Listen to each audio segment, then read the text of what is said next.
Este contenido on demand es un podcast producido por Radiopolis Podcast. Derechos reservados México 2023. Abrimos pista. Marta de Baile en W. 5, 4, 3, 2, 1, fire.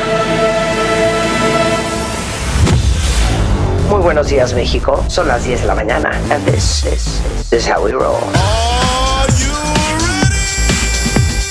Más y mejores contenidos al aire, en vivo. Fasten your seatbelts.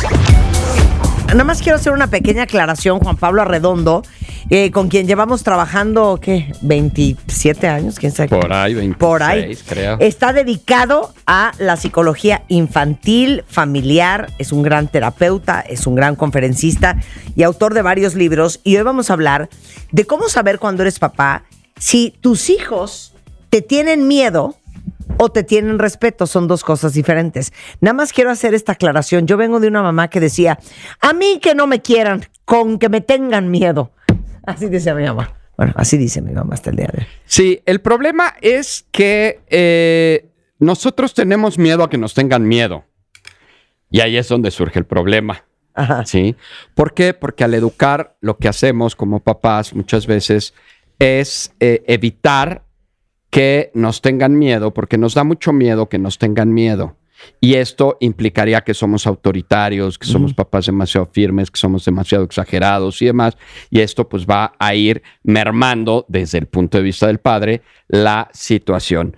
Hay que hacer un poquito de antecedente. Por supuesto que la crianza que está basada en el miedo, cuando los padres usan realmente el poder y el control para tratar de que sus hijos cumplan sus expectativas, empiezan justo desde ese poder y desde ese autoritarismo a generar que los hijos obedezcan. Y te obedezcan porque te tienen miedo o porque le tienen miedo al castigo que les vas a poner o porque tienen miedo de las consecuencias que van a tener. Exactamente, pero ahí es donde tendríamos que rápidamente identificar la clara diferencia entre el autoritarismo y la autoridad.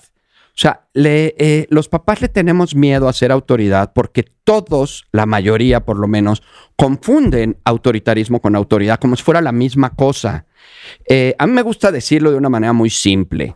El autoritarismo es el exceso de autoridad, un exceso de autoridad que es intransigente, que es firme, que es impositivo, que no deja hablar, que no respeta los sentimientos, la valoración de los niños. Y te lo digo porque te lo digo y hazle como quieras. Claro, porque ¿sí? soy tu papá. Porque soy tu papá O soy tu y mamá. porque utilizo, como ya lo dije, ese poder para dominarte. Porque Claro. yo tengo algo que está por arriba de ti en tamaño, en fuerza, en posibilidades económicas, que te forza a hacer las cosas como yo las quiero. Sin embargo, a mí me gusta hacer que la gente pierda el miedo a dos palabritas que son muy importantes. La primera es que pierdan el miedo a ser autoridad y dos, que pierdan el miedo a la palabra obedecer. ¿Por qué? Porque a todo mundo nos apanica, porque dicen que no estamos en el ejército, que los niños tienen voluntad propia, que tenemos que respetar lo que ellos quieren, respetar sus sentimientos y demás. Sin embargo, a mí me gusta, pues a veces irme a nivel conceptual y me gustaría leer rápidamente lo que es obedecer. Ay, ¿Ok? sí. Obedecer es cumplir la voluntad o el lineamiento de quien manda o de quien establece una ley o norma, ¿no? O sea, es seguir lo que alguien dicta que se tiene que seguir. Yo me pregunto, ¿no será necesario que haya una autoridad dentro de casa que dictamine los lineamientos o las normas que se tienen que seguir en una casa? Y de ser así, entonces tendríamos que aceptar el término obediencia para que nuestros hijos sigan las normas y las reglas que hay en casa y, coincidentemente, en el resto del mundo, ¿no? Sí. Porque no estamos hablando solo de que yo voy a poner reglas y afuera no las hay, o al revés, que en Es casa no no las hay darte y la yo U, afuera la las U tengo. prohibida. Sí. Claro, ¿no? Entonces, y hay otra definición que me gustó mucho también de obedecer, y que tiene mucho que ver con esto. Y dice, fíjense nada más que interesante, obedecer es reaccionar a lo que se hace para cambiar su forma o su estado. Fíjense nada más que interesante. ¿Cómo? Es reaccionar a lo que se hace para cambiar su forma o estado. Es decir, un ejemplo sería, el enfermo no obedece al tratamiento. Es decir, lo que yo estoy haciendo para modificar ese estado, en este caso, en el ejemplo que puse de la enfermedad, no está respondiendo adecuadamente. Entonces, si lo vemos en términos de los niños, pues finalmente un niño no estaría reaccionando a lo que yo estoy haciendo para modificar sus conductas. Por lo tanto, no está obedeciendo. No obedece a el cambio que yo estoy tratando de generar. ¿Y cuáles son los cambios que estamos tratando de generar? Pues definitivamente es conductas adaptativas, conductas adecuadas, conductas que lleven al chico a funcionar adecuadamente en el mundo. Alguna vez, les comparto, tuve una discusión muy grande con el tema de funcionar adecuadamente, porque decían que los niños no son máquinas, ¿no? Pero finalmente el funcionamiento también implica que tengan elementos de adaptación, de integración en el entorno. Y esto lo vamos a hacer única y exclusivamente si hay reglas, si hay normas que se tienen que establecer, si hay alguien que tiene que hacer que esas normas se ejecuten. Por lo tanto, hablar de obediencia, es decir, de hacer que los chicos sigan reglas y normas que están establecidas en casa y en la sociedad, no es cualquier cosa y tampoco es algo negativo. ¿Por qué? Porque si yo le doy a la palabra obedecer un contenido negativo de imposición, pues entonces estaría yo evitando que obedezcan y al mismo tiempo estaría evitando que me tengan miedo. Sí, claro. Ahora, pero hay una línea ahí súper delgada, Juan Pablo, entre autoridad y tiranía. Exactamente, y lo dices perfecto, porque la autoridad y el autoritarismo no es lo mismo. Claro. Los papás le huyen así como pueden al autoritarismo. Pero entonces, si como papá yo pienso que autoridad y autoritarismo es lo mismo y no quiero ser autoritario, tampoco soy autoridad. Claro. Y ese es uno de los graves problemas que vivimos hoy por hoy con la sociedad en los chavos. 100%. Oigan, a ver, pero les voy a hacer preguntas a ustedes. ¿Quién de ustedes le tuvo mucho miedo a su mamá o a su papá? ¿Y por qué? Ok. Échenmela en Twitter. Yo me voy a atrever a decir algo personal. Me van a decir que soy retrógrada, primitivo y porfiriano. ¿Te pegaban? Sí, alguna vez. La verdad, sí me pegaron, por supuesto. Mi papá era de los que te ponía las manitas en el sillón, pompa paradita y te daba un cinturonazo por alguna cosa que pasó. Ven, Juan Pablo. Todo va a estar bien. Todo va a estar bien. Estoy tratando de superar ese asunto. ¿A ti te pegaban, Rebeca? Cero. No, tú dijiste que a ti te vendaban una chancla. No. Era siempre de, ahí va el cinturón. Pero jamás hubo el cinturón no llegaba. Jamás. Nunca me pegaron. Nunca. A mí sí, alguna vez. Mi marido dice, no, mi mamá igual haberte sí una pegado. Nalgada, No, te voltea y te dice, ahora comprendo. Ahora comprendo, no. A ver, pero entonces regresemos la diferencia entre tener autoridad con tus hijos y ser autoritarista. Ok, ahora, ¿qué es la autoridad? Hablaba yo de dos términos. Uno es la obediencia. ¿Qué es lo que hemos perdido los padres hoy en día? Totalmente. Pero es que no entiendo cómo. ¿Cómo lo hemos perdido o cómo se recupera? O sea, ¿cómo lo hemos perdido? Sí, ¿Qué hicimos tan mal? Mira, lo he dicho muchas veces. A finales de la década de los 60, a principios de los 70, cuando viene todo este auge hippie, cuando viene toda esta revolución cultural, también hubo un cambio en la educación de los hijos. Y entonces pasamos de una educación que era completamente vertical, en donde los papás mandaban y nosotros obedecíamos, a una educación que era completamente horizontal. Y era bájate a su nivel, háblale, explícale, no le impongas. Los niños tienen que entender con palabras, no con acciones rudas, etcétera, etcétera. Y entonces pasamos a esa educación completamente horizontal. Sin embargo, a mí me gusta, vuelvo a insistir, hablar de que la autoridad es, y lo digo de una forma súper simplista, es quien jerárquicamente está por arriba de otro. ¿En qué jerarquía? En la que sea. En un barco, en un avión, en una escuela, en una institución, en una empresa. Siempre hay jerárquicamente alguien que está por arriba. Y yo le digo a los papás, y esto es una pregunta que me gustaría hacerles a pues, los cuentavientes, a ver qué opinan. Yo siempre le digo a los papás que hay 3 alternativas. Vamos a ver por cuál votarían en un momento dado. 1, votar porque en su casa los papás manden. Ajá. 2, votar porque en su casa sus hijos manden. O 3, votar porque en su casa nadie mande. ¿No? ¿Por cuál ¿Estas votaría? son nuestras opciones? Sí. Sí. Que manden tus papás, que mandes tú O nadie. o que nadie mande.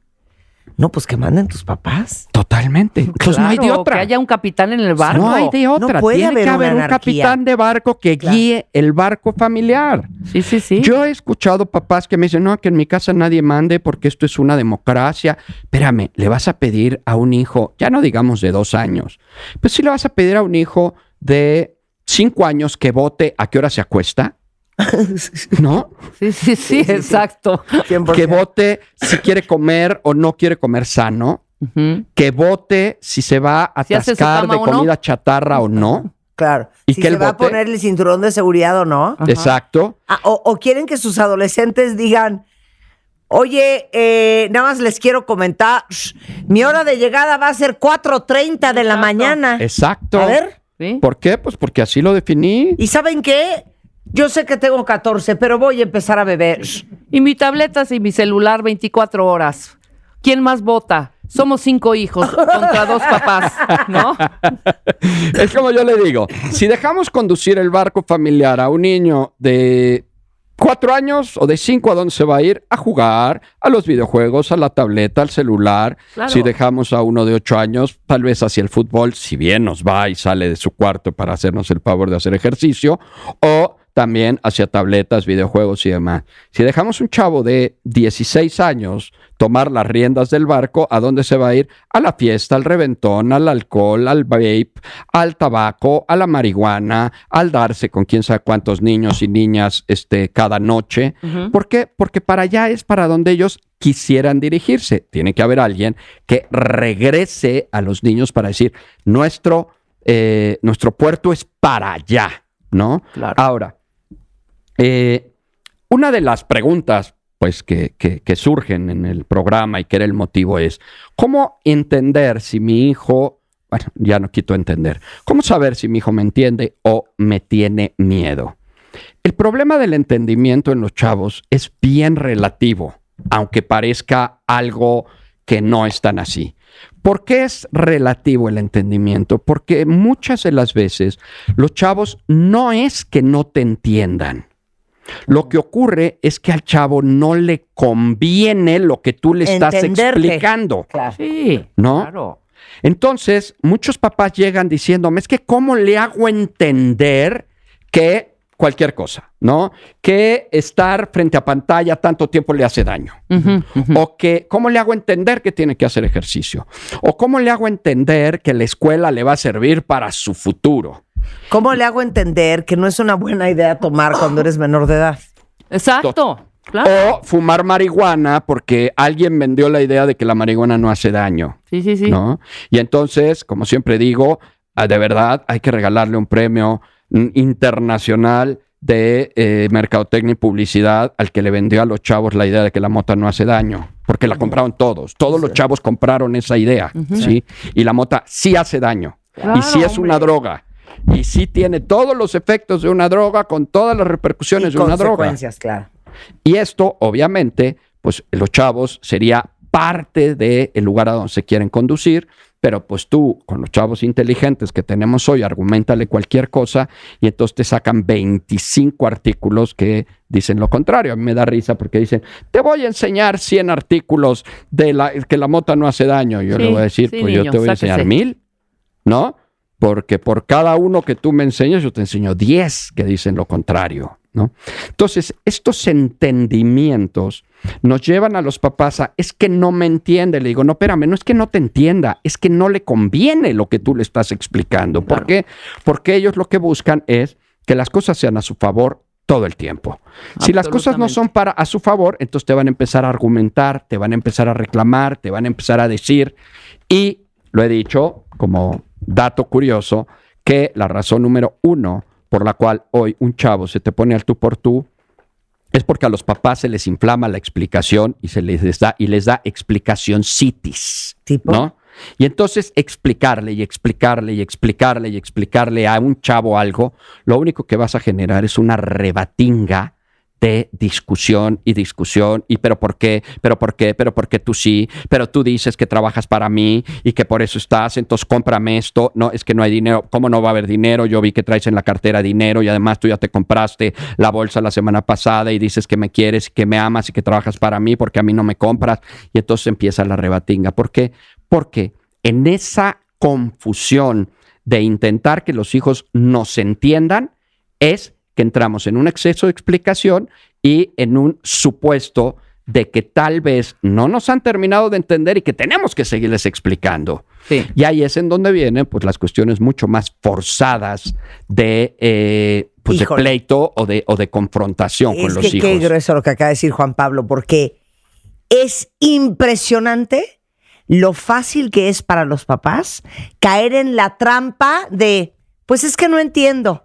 Corte A, llevas 40 minutos enfrascado tratando de explicarle a tu hijo por qué no puede llegar a las 3 de la mañana cuando tiene 17 años. Y lo entendió antes de que se lo explicaras, además. Claro, lo entiende perfecto. Pero no les conviene. Claro, no les conviene esa explicación. Claro. Entonces, retomando un poco el fondo de este programa en donde decíamos, bueno, ¿cómo saber si me entienden o me tienen miedo?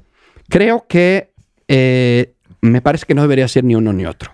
Tendríamos que buscar una opción C, ¿no? Uh-huh. No es me entienden o me tienen miedo. Es me entienden, me tienen miedo o soy autoridad correcta para mis hijos. Uh-huh. Una autoridad que guía, una autoridad que forma, una autoridad que da línea de por dónde las cosas se tienen que suceder. Una autoridad que promueva valores, principios, que promueva formas correctas de actuar. Una autoridad que dé línea respecto al funcionamiento deseable de las cosas, de las acciones, de las actitudes y que necesariamente impliquen, y esto a muchos papás es lo que más trabajo les da o más ruido les hace, y es que impliquen consecuencias. Ajá. ¿No? Está perfectamente sabido, soy un claro convencido de que para que un límite sea un límite, necesariamente tiene que haber una consecuencia una vez que el límite se transgrede. Si no hay consecuencias cuando un límite se transgrede o se rebasa, no hay límites, no se están poniendo límites. Claro, son no vale. Sugerencias, por favorcito, ándale, no seas malito, claro. No seas malo, a ver si, como papá cuando vas a casa de la tía, porfa, pórtate bien hoy en casa de tu tía, ¿no? O sea, el niño se tiene que portar bien, por favor. Sí, claro. O se tiene que portar bien porque es lo correcto portarse bien, ¿no? Le voy a decir al policía que te está subiendo ahí que te baje. O sea, le tienes que decir al policía lo que tú no puedes hacer con tu hijo porque a ti no te pela y quieres ver si al policía sí lo pela, ¿no? Yo me enemisté el otro día en la calle con una persona porque estaba una niñita de 4 años así... Rebeca es buena para hacer llanto. Claro que ya no lloran, ya nada más es... ¡Cállate, niño! Y entonces se voltea la mamá y dice, mira la señora, está viendo que eres bien fea. Refiriéndose a mí. Ajá. Y entonces me volteé y le dije, no eres fea, mi amor, estás preciosa. ¿Llores o no llores? Y la mamá se quedó así enigmada. Pero qué increíble que me tienen que usar a mí para amenazar a la niña porque ella no tiene la autoridad. Porque no tiene la autoridad, no tiene la fuerza para hacerlo porque, pues, no le entiende y no quiere que le tenga miedo. Entonces... Claro, y te quiero leer rápido antes de que termines ese pensamiento lo que dicen los cuentavientes. Yo les pregunté a ustedes, ¿quién de ustedes creció teniéndole miedo a su mamá o a su papá? Porque de esto estamos hablando hoy. ¿Tu hijo te tiene miedo o te tiene respeto? Que son dos cosas diferentes, y la gran diferencia entre ser un tirano autoritario y tener autoridad moral enfrente de tus hijos. Rosy dice, yo le tuve mucho miedo a mi mamá porque me pegaba. Ahora que le digo que yo le tenía miedo, me dice, ay, qué exagerada, ¿no? Sí, claro. De niño a mí me tocó chancla voladora, nalgada, opresión económica, gritos y malas caras cuando hacía algo mal. Desde tirar sin querer la leche hasta contestar algo que no me parecía. Yo crecí aterrada de que mi mamá me golpeara. Se alteraba con cualquier situación. Fui sumisa hasta mis 24 años, que me rebelé ante su autoritarismo. Marta, a mí sí me pegaban desde muy chiquita, verdaderos golpes con chancla, con vara y con cuerda. Yo a mis 37 años con 2 hijos aún le tengo miedo a mis papás, porque esa doña aún es capaz de aventarme la chancla si ando de maleducada. Alguien más, desafortunadamente yo le tenía un pavor terrible a mis papás, a mi mamá específicamente. Mis hermanas y yo vivimos mucha violencia de su parte. Nos golpeaba por la mínima cosa.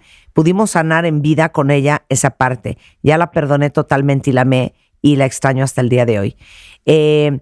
Mira, yo siempre pensé que era respeto, pero hoy sé que lo que yo le tenía a mis papás era miedo, porque cuando empecé a poner límites, el miedo desapareció. Ve. Para que vean la gran diferencia, y estos son hijos adultos, entre tenerle respeto a tus papás y tenerles pánico. Y esto que acabo de leer es lo que no quieres que te suceda con tus hijos. Me encantó porque esta intervención es súper representativa. Una de las cosas que yo peleo mucho con los papás o argumento mucho con los papás es que autoridad y firmeza no es sinónimo de agresión y de violencia. Ujú. ¿Sí? Cuando tú educas a través de la agresión, a través de la violencia, con gritos, con sombrerazos, con maltrato, con jaloneos, no estás generando ni respeto ni autoridad, estás generando miedo. Claro.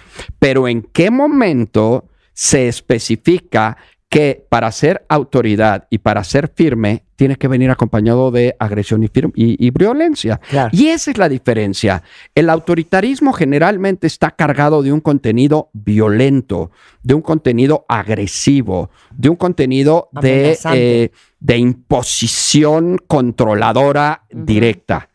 La autoridad no es un término negativo. No debemos de pensar que en casa ser autoridad tenemos que asociarlo como algo malo, como algo feo, como algo que no debería de ser. No, la autoridad es necesaria porque también hay que recordar que, ojo señores, papá y mamá son las dos principales figuras de autoridad para un niño, para un individuo. Si las dos principales y más importantes figuras de autoridad no son autoridad, significa que ese niño difícilmente va a respetar otras autoridades fuera de casa, como una maestra, como un policía, como la ley, como todo lo que implica respetar una autoridad en una empresa o en donde sea. Claro. Ciérrame el tema y después, ¿cuáles son las soluciones, señor, para no ser autoritarista, pero tener autoridad con tus hijos? Mira, a mí me gusta dirigir el respeto hacia dos cosas que son muy importantes, 3 quizá. 1 es la confianza, es decir, que tus hijos puedan hablar contigo, que tú no caigas como papás y como muchos lo hacen en algo que yo denomino una falsa apertura. ¿Qué es una falsa apertura? Es esta postura de los papás en donde les dicen claramente, dime todo lo que quieras, a mí me tienes que tener confianza. Llega el chamaco, te dice algo y te pones como fiera empanterada, regañas, gritas, mandas tus consignas, te pones tu delantal de Miss y entonces lo quieres educar y lo quieres aleccionar y le quieres enseñar, cuando el niño lo único que hizo fue llegar y comentarte algo. Si tú no tienes una buena actitud cuando tus hijos te tienen confianza, pues finalmente lo que estás haciendo es bloqueando la confianza. Claro. Y por lo tanto, pues no va a haber ese respeto. En otro sentido, el respeto, curiosamente, también tiene que ver con reglas y con normas. ¿Qué respeto te puede tener un chamaco si tú de pronto ofreces cosas que no cumples? En sentido positivo o en sentido negativo. ¿Sí? Prometes que lo vas a llevar y no lo llevas, prometes que le vas a dar y no le das, pero también prometes o anticipas un castigo o una consecuencia que tampoco cumples. Entonces te vas demeritando, se va perdiendo la credibilidad de los papás, ¿sí? Y esto pues obviamente va a ir generando poco a poco que el niño te vaya perdiendo el respeto. ¿no? Otra cosa que va muy ligada al respeto es la forma en la que te conduces con ellos, ¿no? Si tú necesitas recurrir a la violencia, al grito, al sombrerazo, a la amenaza, a esta cuestión de ahí viene el cinturón o te voy a dar con la chancla, pues obviamente lo que vas haciendo es perdiendo esa credibilidad, pero también perdiendo la posibilidad de que tus hijos te vean como una figura firme en la cual se pueden apoyar, que tiene cierta estabilidad emocional y que desde esa estabilidad emocional es un pilar para mí como hijo, porque me está creando alguien estable, no me está creando un loco o una loca desaforada que pierde el control a cada minuto. Y entonces esa pérdida del control, en lugar de generar ese respeto y una obediencia con una autoridad que sea deseable, que sea firme, que sea adecuada, que le dé al chico este apoyo y esta firmeza de crianza, lo que voy a hacer es convertirme en un loco que grita como desaforado para ver si así me entienden y para ver si así finalmente me obedecen, claro, ¿no? Y entonces, pues obviamente esto nos lleva a un círculo vicioso permanente todo el tiempo. Sí creo que el respeto es muy importante y que también tiene que venir en mucho acompañado de la contraparte de la autoridad, de la contraparte de la firmeza, que es amor, cariño, comprensión, cercanía, conocer a tus hijos, escucharlos, ver sus intereses, sus preferencias, ver por dónde le llegas. Los que tenemos más de un hijo sabemos perfectamente que lo que te funciona con uno puede no funcionarte con el otro, y a la inversa, ¿no? ¿Por qué? Pues porque tienen formas distintas de ser y a veces queremos emplear los mismos recursos con uno que con otro, cuando pues ya para nada son efectivos y a todas luces solamente me llevan a gritar como loco desaforado, claro, ¿no? Y que ahí es donde hay autoritarismo o donde hay agresión o donde hay violencia y de donde se deriva el miedo a través del cual yo educo. Por eso, resuélvemelo en 3 minutos, te vas a carcajear porque esto no se resuelve en 3 minutos. Resuélveme en 3 minutos, Juan Pablo, ¿cómo le haces para recobrar la autoridad que tenías con tus hijos cuando ya la perdiste? Híjole, mira. O para tenerla cuando nunca la has tenido. Definitivamente, esta es una pregunta muy común y que además, de verdad, un gran porcentaje de la consulta va dirigida a esto. Es a través de una palabra cómico-mágica musical que se llama ejercerla. Es decir, tú no puedes ser autoridad frente a tus hijos si no ejerces la autoridad. ¿Y qué significa ejercer la autoridad? Es garantizar, cerciorarte de lo que tú dices que se haga, se haga. O garantizar o cerciorarte de lo que tú dices que no se haga, no se haga. Yo no te puedo decir que no digas groserías y dices groserías y no pasa nada. Yo no puedo decirte que te tienes que acostar temprano y te acuestas a la hora que se te pegue la gana. Ok, ¿sí? Suena muy sensacional. Esa parte se entiende perfecto. Pero yo voy a ser la abogada del diablo para todos los papás que están escuchando.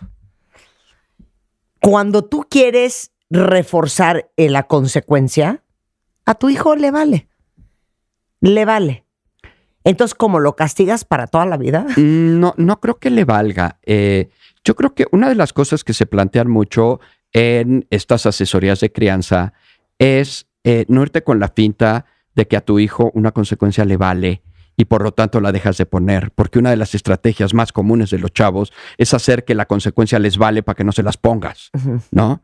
Entonces yo le digo a los papás, las consecuencias se ponen aunque parezca que les vale, porque no les vale. Solo fingen que no me importa y te dicen, no me importa, quítamelo. Sí, quítame el cel. Sí. 2 semanas. 2 semanas, 3 si quieres. Te lo doy 3. Porque además ni nos creen, ¿no? O sea, a fin de cuentas saben que esto no se va a cumplir. Entonces, las consecuencias tienen que ir. Además, hay todo un esquema de consecuencias que debe ser. Voy a decir algunas que son muy rápidas. Es una consecuencia, punto número 1, tiene que ser más o menos acorde a la sanción que está presentando, ¿sí? O sea, hay sanciones que los papás de verdad ponen, no sé sacándolas de dónde, ¿no? Tenía yo el caso de una mamá que cuando su hijo orinaba la taza del baño, lo dejaba sin comer. Y entonces ya le preguntas que por qué y dice, pues porque ambas son necesidades fisiológicas. O sea, hacer tiene que ver pipí y una comer cosa son con necesidades la fisiológicas. Si no cumple una, pues le quito la otra, ¿no? Entonces, debe de haber sentido común en la aplicación de las consecuencias, estamos claros. Cuando el niño llevaba cosas que no era de él, esa misma mamá, cuando el niño llevaba cosas que no eran de él, le dijo que eso era robo, que no debía de ser. La siguiente vez que llegó con algo que no era de él, que era un lápiz o no sé qué cosa, lo llevó a la delegación, le pagó unos judiciales y lo metieron a los separos. Tenía 7 años el niño, ¿sí? ¿Para qué? Para que el niño entendiera que eso no estaba bien. Pero son completamente desproporcionadas estas consecuencias. Por eso las consecuencias tienen que ser proporcionadas. Yo siempre hago un esquema muy simple de entender. Pues hay que tener por lo menos más o menos la idea de lo que es una falta leve, lo que es una falta moderada y lo que es una falta grave, para que a la vez tengan consecuencias leves, moderadas y graves. Yo creo que es tan malo a una consecuencia leve ponerle una consecuencia grave como a una actitud increíblemente grave le pongas una consecuencia leve. Sí. O sea, hay que tener pues más o menos una proporción de una cosa y hay de la que otra. tener una buena bolsa de consecuencias, Por ¿no? supuesto. Porque estoy pensando en los adolescentes, yo que pasé esa época mucho más cerca de la infancia. No puedes usar para todo. Este fin de semana no sales. No, ni tampoco puedes usar para todo, te quito el celular. Exacto, ¿no? exacto. Ni para usar todo puedes no te quitar doy el dinero. Xbox. Exactamente, ¿no? Ahora, las consecuencias también se tienen que quitar con ciertas estructuras y con ciertas reglas. Una consecuencia bien impuesta tiene que ser completamente temporal, ¿sí? Si tú le quitas a un chavo prácticamente cualquier edad algo por demasiado tiempo, va a llegar un momento en que eso que le quitaste no le importa. La única manera de mantener el interés de tu hijo en el objeto que quitas es si se lo das y se lo quitas, se lo das y se lo quitas. Yo, también. A mí una vez a mi mamá, mi hermana y a mí nos dijo, no van a Disneylandia. Pues, o sea, ¿cómo que no vamos? Ya está pagado todo. ya está Pues, pagado es obvio todo que y no nos o sea, vas a dejar mamá, sola. Claro. Me explicó, o sea, teníamos 12 y 14. O sea, por supuesto que esa ni nos hizo, o sea, nos hizo lo que el viento Juárez. Claro, pero aparte lo dijo con un, ya sabes. Sí, sí. ¿Saben qué? ¿Y qué, mamá? No van a Disneylandia. No, pues no, bye. Bye. O sea, decía, ok, ma, bye. Órale, bye. Nos vemos en Disneyland, ¿no? Muy bien. Exacto, nos vemos en Disneylandia. Ahí te veo en el gate número 62 de la Benito Juárez. Ahí te veo en el Point Loma Holiday Inn. Bueno, asesoría de crianza. Sí, claro. Explica, ¿haces eso? Muchísimo, diario, todos los días. Cuentavientes, escuchen. Todos los días. A Yo ver, creo que ¿cómo? hoy es la forma O sea, número hago 1. una cita contigo y digo, quiero una asesoría de crianza. Totalmente. Y llego y me siento contigo y ¿qué? Y me dices cuáles son tus problemas, cuáles son las situaciones que vives, en dónde estás atorado. Entonces yo llego y te digo, tengo un problema, soy un barco, mis hijos no me respetan, no hacen caso de nada, no obedecen, no tengo autoridad. ¿Cómo compongo? Bueno, y entonces y hago sesiones contigo para que me ayudes Tal cual. Así como lo acabas de decir, así es. Obviamente hay que ver cuál es el problema. Claro. Voy a decirlo muy simple. La mayoría de las veces el problema viene de 2 situaciones distintas. Una, que no hay autoridad, y 2, que no hay límites. Entonces tienes que enseñarle a los papás a ser autoridad, cómo manejar la autoridad, cómo conducirse como autoridad y cómo aprender a poner límites. Esto la verdad es que es muy sencillo. Les voy a contar un caso que acaba de suceder justo ayer. Una señora que llega diciendo que tiene una hija de 22 años que todos los días le dice, te odio, ojalá que te mueras, maldita la hora en la que Dios te me dio como mamá, se murió la mamá de mi hijo, no sabes, de un amigo, no sabes cómo querría ser mi amigo cuya mamá se le haya muerto, te odio, te aborrezco, te detesto, odio tu forma de ser, te odio a ti, odio tu manera, tu forma, tu casa, no pedí tu todo, nacer. ¿no? Sí. ¿Y qué haces? Me dice, pues ya ahora lo único que hago es llorar, ¿no? Claro, ahorita la niña está en su última caballería, es para hacer que su mamá le compre un coche, pero está súper enojada con la mamá porque quiere comprarle un coche usado y ella quiere un auto nuevo.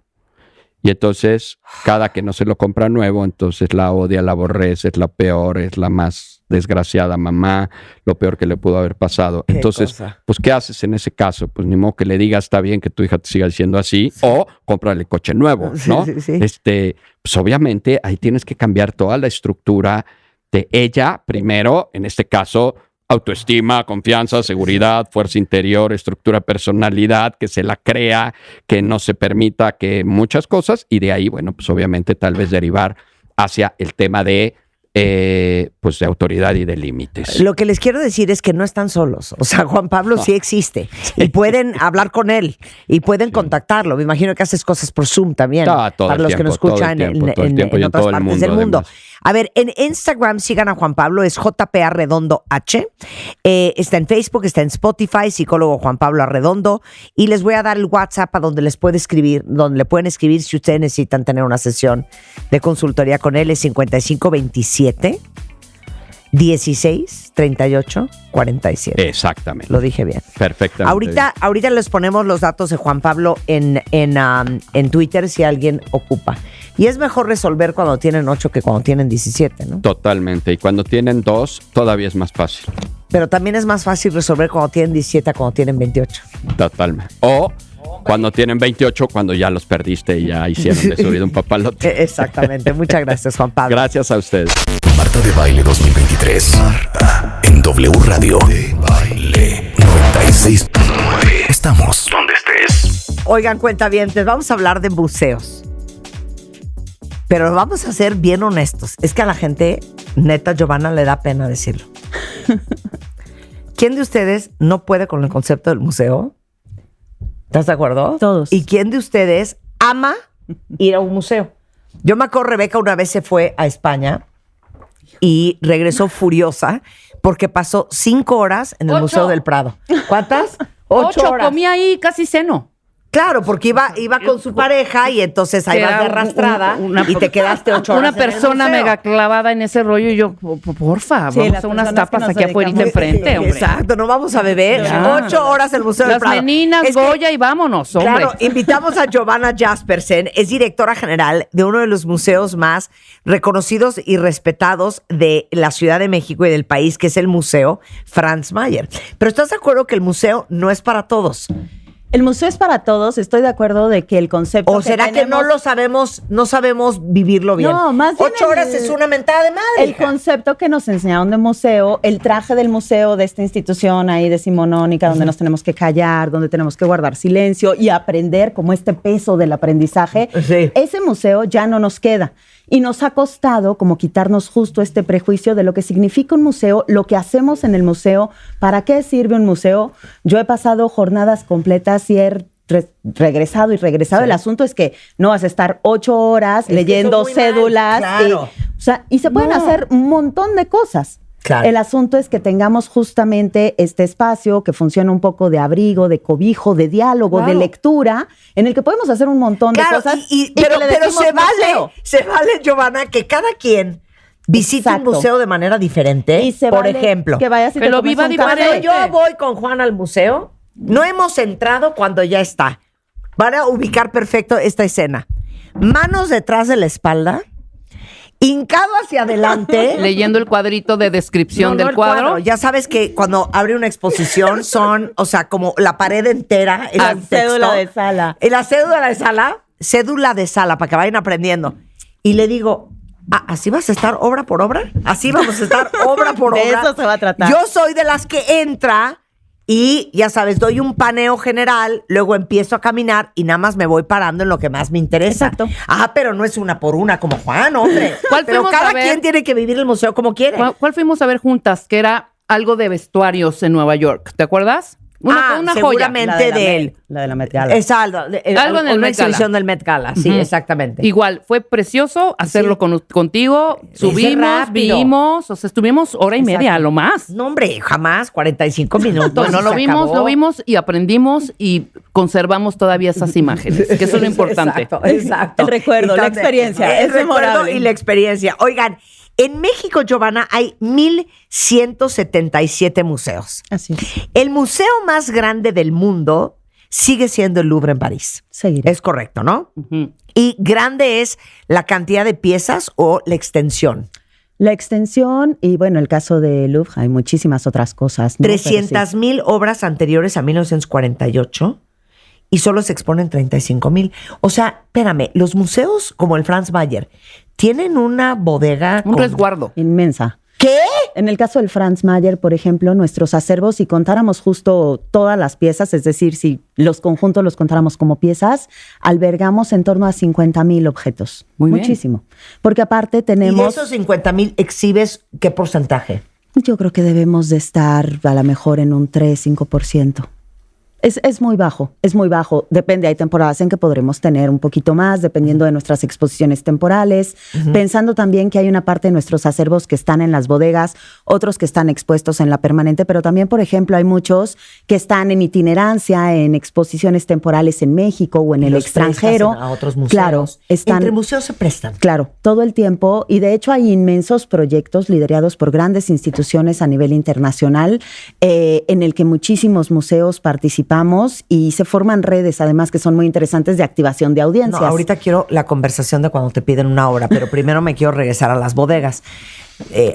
Casi todos tenemos a lo mejor bodeguitas en nuestras casas. Exacto. ¿No? Y entonces tienes ahora sí que el playo, como dicen en mi casa, le voy a emplayar el cuadro, ¿no? Exacto. Y entonces el cuadro ya está aventado junto Está a un metido. refri viejo. Así no archivan ustedes. No, yo creo de verdad que tenemos la bodega más bella de México. O sea, yo en realidad, yo me he dedicado a esto toda la vida, no sé hacer otra cosa y no me voy a dedicar a otra cosa. Comencé a trabajar en las instituciones a los 18. De formación soy restauradora y estuve en el Franz Mayer, justo en el taller de conservación y restauración en 2008. Estoy regresando 15 años después a la dirección. Diriges el museo. ¿Qué? Y es una bodega espectacular, que está en muy buenas condiciones, donde tenemos, por ejemplo, mobiliario que es retráctil, que se desplaza. El Franz Mayer tuvo muchísima avanzada en cuestiones de conservación, de restauración, de lavado de aire. El taller de restauración es un taller no solo digno, sino donde podemos trabajar distintos materiales, que tiene las condiciones para nuestros distintos acervos, porque de la misma forma tenemos una colección espectacular de grabado de los Países Bajos, por ejemplo. Tenemos Bruegel, tenemos los grandes grabadores del mundo de este gran periodo del grabado europeo, pero al mismo tiempo tenemos, por ejemplo, el acervo de arte popular de la doctora Ruth de Lechuga, que es una de las colecciones de artes populares más importantes de México y el mundo. Oye, pero ¿y cómo guardan esas cosas? Bueno, hay empresas que se dedican... Ejemplos. A ver, ¿cómo guardas un cuadro? Por ejemplo, para los cuadros hay unos racks verticales donde justamente se van colocando como si los colgaras en tu muro, digamos, pero puedes colgar muchísimos y estos corren sobre rieles en piso y techo, lo cual nos permite que no tengamos que entrar a cada uno de los, digamos, de los pasillos, sino que podamos recorrer estos racks y que los podamos veas ver el la cuadro obra. sin estarlo toqueteando. Claro, sin estarlo toqueteando, sin estar interactuando con él. Y lo mismo sucede para cada material, ¿no? Nuestra colección de plata, por ejemplo, que es una colección fuera de este mundo que va desde objetos litúrgicos, pero también, por ejemplo, resguardamos la colección de Spratling, que es famosísima y que es ya diseño, digamos, contemporáneo, que a partir de ese trabajo se dio todo el desarrollo de Tasco y de nuestros centros plateros de diseño actual. La resguardamos en condiciones totalmente distintas. ¿Cómo guardas la plata? Para que le copiemos. ¿Cómo guardan la plata en el Franz Mayer? No se haga negra. La plata, para empezar, tenemos un equipo de conservación y restauración que trabaja mucho para que justo esté pasivada, que esté protegida, que tenga menos reacciones con el ambiente. Es un proceso químico que se hace para la conservación de los metales y tienen capas de protección especializadas, pero además tenemos estantería justo a través de cajones y embalajes específicos para cada una de las piezas. ¿En qué guardan? ¿En franela? No, en Tyvek regularmente. ¿En Tyvek? Tyvek es un tipo de non-woven, es decir, como el pellón, o sea, no está tejida, es un textil que se utiliza para conservación porque además es muy estable, digamos, es inerte, no afecta ni interactúa y no genera tampoco el que tengamos bordes que puedan generar cortes. Entonces, vaya, tenemos regularmente... Bueno, pues vamos a comprar Tyvek todos para guardar las cositas de plata. Sáquenla de sus y las esculturas y todo. Y entonces, pues obviamente todo el equipo que está en esas bodegas del Franz Mayer saben exactamente. Así es. No es de, híjole, le quiero pedir una disculpa, licenciada Giovanna. Fíjese que agarré el trapeador y le pasé encima al cuadro. No, esas cosas no pasan. Tenemos un equipo de especialistas que además lo hacen de manera grandiosa. Yo creo que esos son las grandes visitas y los grandes acercamientos, porque cuando vemos una pieza en sala, en muchas ocasiones se nos olvida que para que cualquier obra llegue a una sala de exhibición y la podamos ver en tanto que audiencias, hubo trabajo, talento, ciertos grupos de personas que desde la investigación la pensaron de cierto modo, personas que trabajan en su conservación durante años para que pueda ser expuesta. Un ejemplo puede ser, yo estuve en el Franz Mayer trabajando en restauración en 2008. La pieza que yo restauré en ese entonces se mostró en sala por primera vez el año pasado. ¿Qué? Es decir, pasaron 15 años para que esa pieza formara parte de una exposición que estuvo en Los Secretos del Color, que es una exposición que hicimos con el Instituto de Investigaciones Estéticas. ¡Qué impresionante! Pero eso nos puede dejar ver, vaya, estuve 7 meses trabajando la restauración. Si no restauras hoy, porque ahora sí que tenme la lista, Giovanna, el miércoles la vamos a exhibir. Se exhibió 15 años después. 15 años después, y esta conciencia del futuro es algo que necesitamos mucho las personas y los museos, ¿no? Nosotros estamos conservando y estamos restaurando hoy para el futuro. No lo estamos haciendo para mañana, de la misma manera que nuestro centro de documentación del museo tiene que ver con que las personas dentro de 100 años... Ay, ya, quiero llorar. Quiero llorar. Claro. Claro, es que la conservación y el pasado es para el futuro. Claro. Estudiar el pasado tiene que ver con el mañana, no tiene que ver con el pasado. Y esto es lo que nos permite preguntarnos quiénes fuimos y especialmente quiénes queremos ser, ¿no? Es hacer estas revisiones. O sea, tú estás trabajando hoy para el director del museo en 100 años. Claro.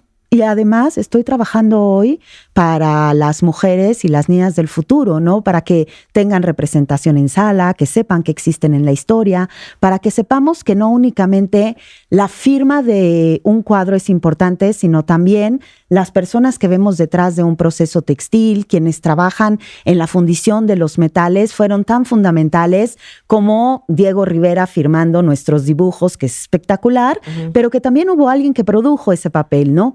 El trabajar con artes decorativas y con artes populares es como si tuviéramos también un museo de los sin nombre.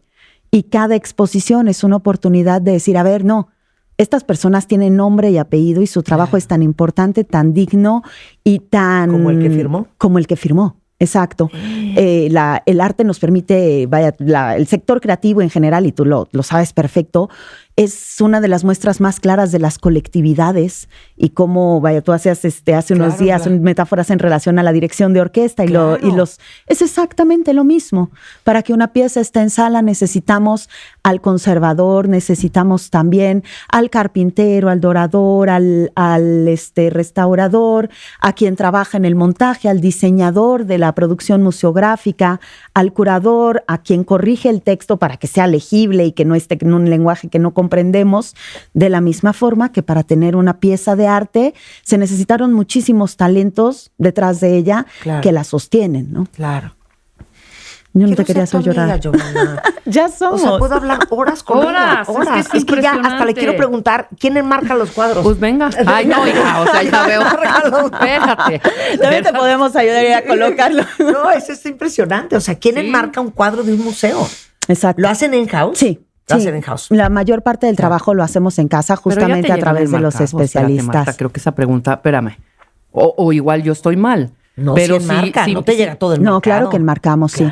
Por ejemplo, para exposiciones temporales enmarcamos muchas cosas, ¿no?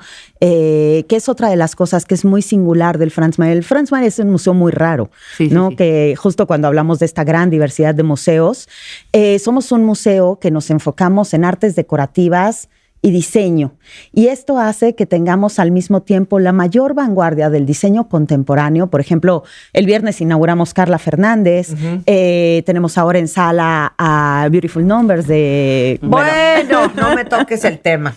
O sea, tienen una exposición que quiero que la vayan a ver, que se llama Beautiful Numbers. Cuéntales. Es una exposición, de un diseñador austriaco que vive en Nueva York, se llama Stefan Seilmaster, que trabaja mucho en relación a las reflexiones en torno a la felicidad, a la belleza. También tiene ciclos de trabajo muy particulares. Él trabaja 7 años y toma un sabático siempre. Tiene una empresa de diseño, ha ganado 2 Grammys, ha hecho las portadas de discos de las grandes bandas a lo largo de la historia. Pero además de esto, Stefan tiene una visión del mundo y en relación a cómo concebimos la información, la prensa y las noticias cotidianas y cómo esto nos afecta en tanto que sociedad.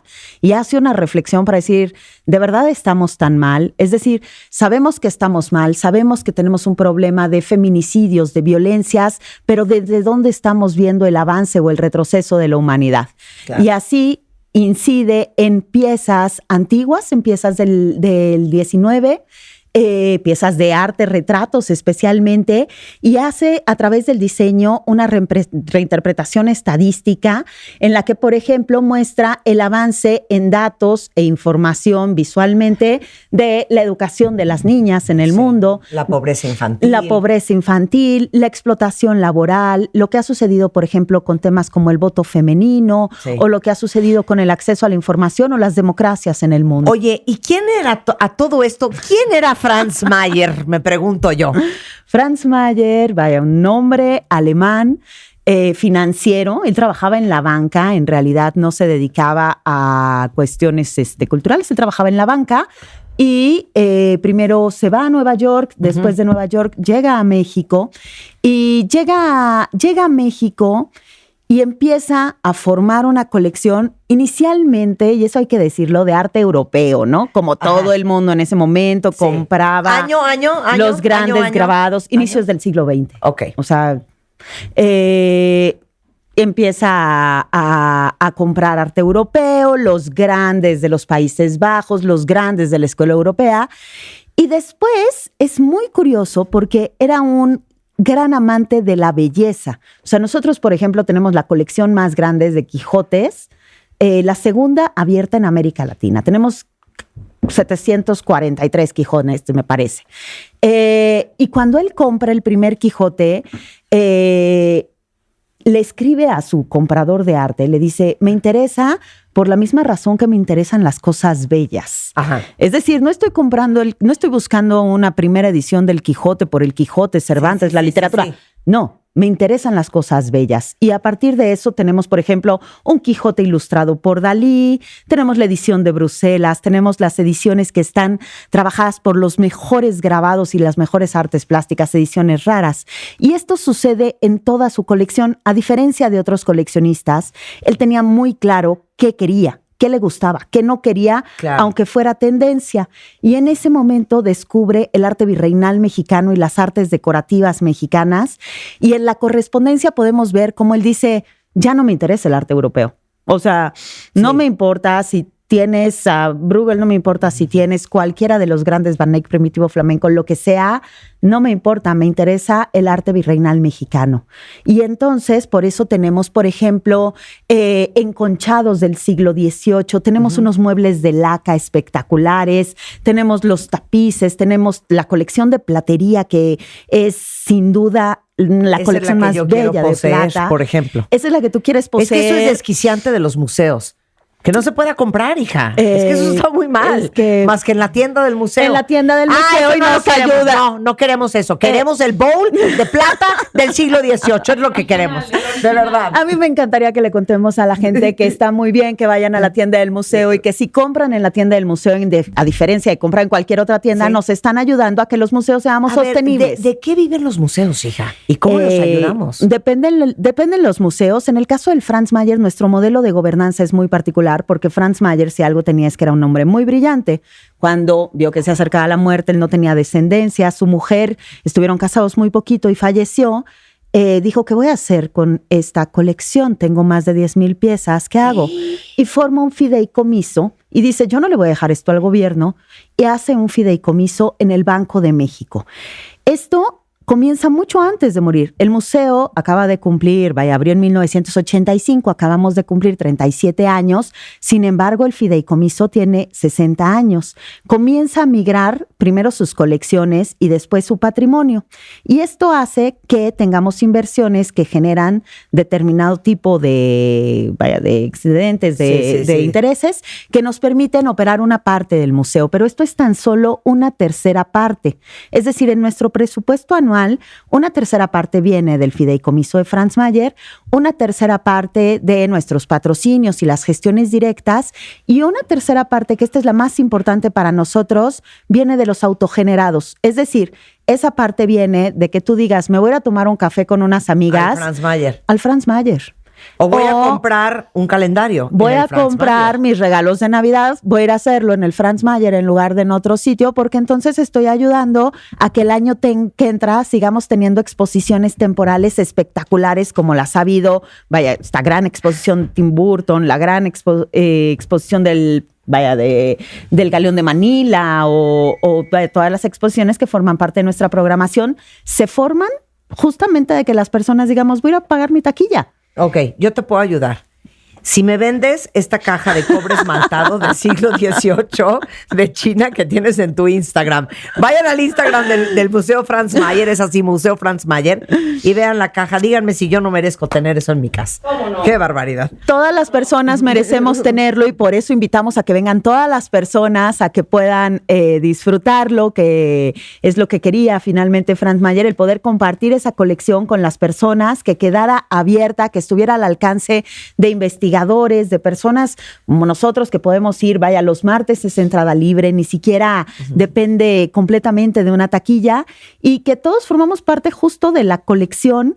No hay un perfil justo que no tenga un espacio en la colección del Franz Mayer, o en la de artes decorativas, o en la de artes populares, o en la de diseño, o bien en la biblioteca. Tenemos una de las bibliotecas más hermosas de México, con tenemos más de 22,000 volúmenes relacionados con arte, con diseño, con antigüedades. Están los catálogos de venta también del mercado de distintas épocas, y estamos seguros de que en realidad cualquier persona puede encontrar algo que va mucho más allá de las salas del museo. Bueno, espectacular. Bueno, el Museo Franz Mayer está en el centro de la Ciudad de México. En el centro de la Ciudad de México, frente a la Alameda. Estamos también en todas las redes sociales, y la invitación es siempre a que nos visiten. Bueno, pues ahí está.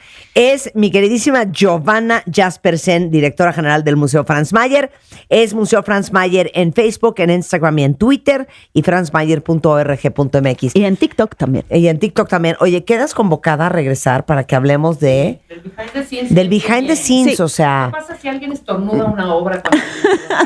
¿Qué pasa con la salsa de tomate? ¿Cómo cargas 9 toneladas de patrimonio por la frontera? Exacto. ¿Cómo mandan las obras a otros países? ¿Cómo se las prestan entre ustedes? ¿Cómo se asegura una obra? Interesantísimo. Gracias, Giovanna. Muchísimas gracias, Marta. Muchas gracias. ¿Olvidaste tu ID de cuentaviente? Recupéralo en martadebaile.com y participa en todas nuestras alegrías. Bueno, a ver, ¿cómo hacer que el dinero trabaje por ti? No que tú trabajes hasta los 65 años como desquiciado mental. Así es. Sí, claro. Para conseguir dinero y trabajar por dinero. Es al revés. Es al revés. Lo que Mario Borguiño. Pues gracias por presentarme. Mira, es que si uno desea vivir sin muchas presiones, tiene que entender dos cosas en el mundo del dinero: qué es un activo y qué es un pasivo. Parecen palabras muy contables, pero un activo te pone dinero en el bolsillo, y un pasivo te quita todo el dinero que tú has generado de tu bolsillo. Por ello, lo importante es que tú vivas tu vida construyendo varios activos que pongan dinero en tu bolsillo en forma permanente. Es decir, en forma permanente y no recurrente, y no ocasionalmente. Porque eso implica que, ya sea que tengas una casa rentada, un departamento, un terrenito, un taxi, o si tienes un negocio en línea, Todos estos factores son activos que generan ingresos. Tus pasivos son todos tus gastos, ya sean fijos o sean variables, ya sean que los tengas obligación de gastarlos o que los gastes porque te gustó, porque emocionalmente estás desquiciado por algo, entonces vas y lo compras. Es decir, pero si no tienes control sobre tus pasivos, el problema es que te empobreces toda tu vida, porque no tienes control sobre él. La mayoría de la gente, lo curioso de esto es que la gente, como está educada al revés, lo que hace es que la mayoría de la gente crea un estilo de vida sin tener pasivos que puedan, activos que les puedan mantener. Es decir, se compran su casa, su carro, su joya y todo su dinero, pero no tienen dinero. Lo que hacen es que se financian a través de su tarjeta de crédito o piden un crédito. Claro. Dice, de todas formas me voy a morir, de todas formas no quiero ser mejor. Mario, ya el coche desde que sale de la agencia ya empieza a devaluarse, o sea, tampoco es... Sí, ¿no? Bueno, eso tiene una definición. Si tú te compras un carro para ti en lo personal y lo pagas tú personalmente, es bueno que no compres un carro último modelo, porque no lo puedes deducir. Exacto. Y en cuanto el carro toca la calle, el 30% del dinero se te fue. Si lo compras a través de tu empresa, no hay problema. Tú cómprate todos los carros que tú quieras del modelo que se te antoje.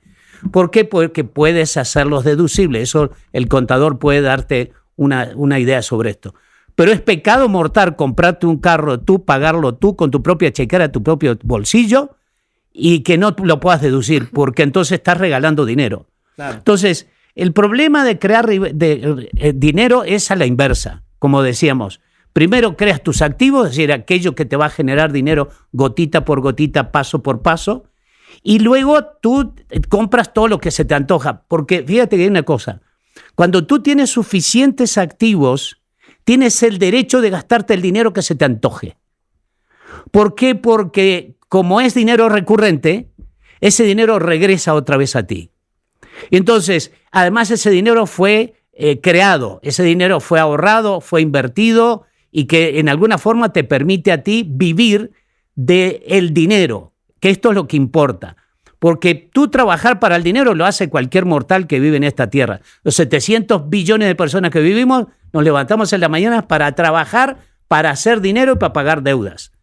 El problema que yo he observado es que la mayoría de las personas pasan años, 10, 15, 20 años, toda su vida consciente o de trabajo, la tienen hipotecada a través de una tarjeta de crédito. ¿Y por qué? Porque no pueden pagar el total. Financian su falta de dinero con dinero de otros que realmente te cobran el 40, el 50, el 60, depende de lo que tú pagues. Pero estemos conscientes que el 82%, estaba yo viendo, el 82% de las personas de este país pagan casi el mínimo. Eso quiere decir que viven hipotecados el resto de su vida. Lo importante que quiero dar a entender el día de hoy es que debes de tener varios activos para que entonces tú puedas entender de que el dinero es el que te tiene que mantener con la trayectoria. Esto no se hace de un año al otro. Si tú observas, mucha gente que viene y pide coaching conmigo, yo les digo, vean ustedes, hay compañías de seguros que te hacen ese trabajo, que te hacen ahorrar durante 10 años y luego tienes, no sé, 1 millón, 2 millones, depende de lo que vayas ahorrando, pero te obligan a ahorrar durante 10 años. El tema es torcerte el brazo. Exacto, claro. Porque la verdad es que nosotros venimos del mundo de ganar y gastar. Porque es muy curioso esto, porque esto fue enseñado desde la infancia. Fuimos a la primaria, a la secundaria, a la universidad, nunca nos enseñaron a ahorrar para invertir, nunca nos enseñaron a crear riqueza. Esto es lo increíble. O sea, eres Arqui y eres pobre, eres Lick y eres pobre. Eso depende si realmente en tu familia te criaron distinto, entonces sí te vuelves rico, porque comienzas a entender cuáles son los principios del dinero.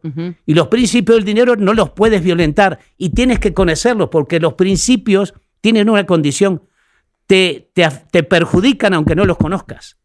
Claro. El hecho es que nunca me dijeron, pues es que nadie te va a decir, si en la primaria, en la secundaria ni en la universidad te dicen, menos te lo van a decir, y en tu casa puede ser, hay casas que que está prohibido hasta hablar de dinero.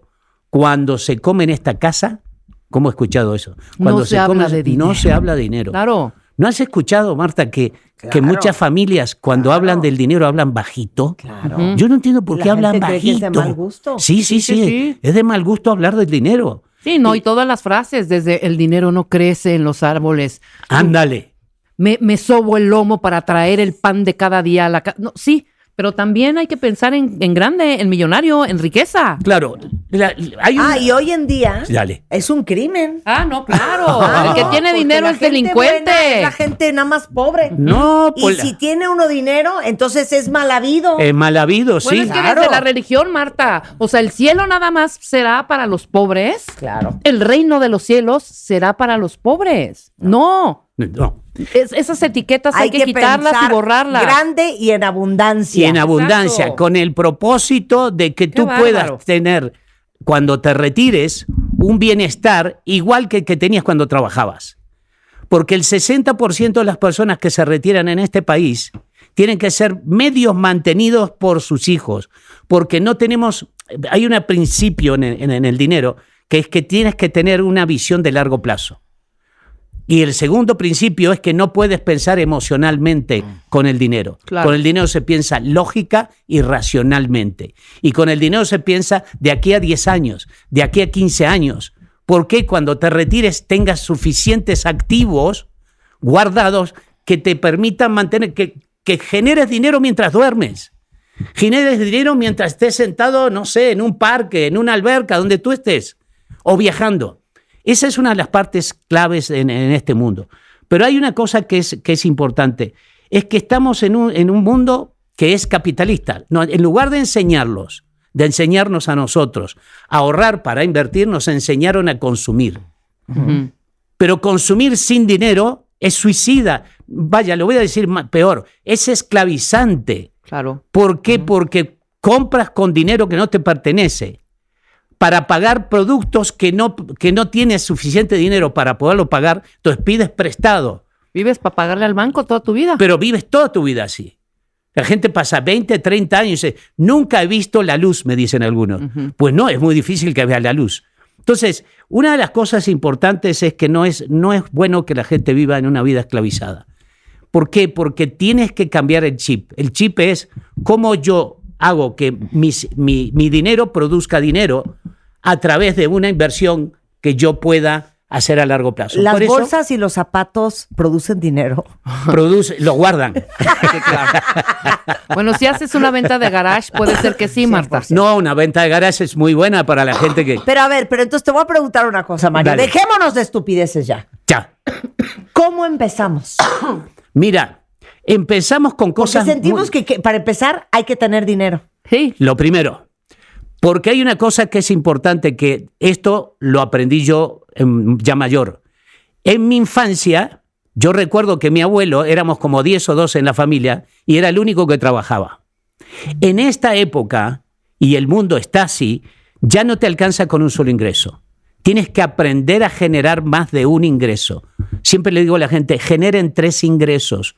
Ya sea uno por tu sueldo, otro porque invertiste en algo, en alguna cuestión de seguros de largo plazo, o otra porque vendes productos en línea. Es decir, tienes que generar por lo menos 3 ingresos que te permitan en alguna forma tener capacidad de ahorro. Uh-huh. Porque el problema es que la gente dice, Mario se llena la boca diciendo que hay que ahorrar para invertir, pero ¿cuándo voy a ahorrar si siempre me falta el dinero? Claro. Obvio que te falta el dinero porque comenzaste al revés.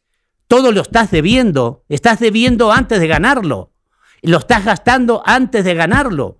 Entonces, el primer consejo que yo doy casero es que tú te tienes que pagar por haber trabajado el mes. Y lo primero que debes hacer lo que hacían los romanos, el diezmo. El 10% mínimo de tu ingreso te lo debes pagar. No pagues las tarjetas, no pagues nada. Primero te pagas a ti. Claro. Y luego pagas las deudas que tú tienes. Porque las otras deudas realmente te has involucrado en ellas por emoción, porque por impulso, porque me gustó. Uh-huh.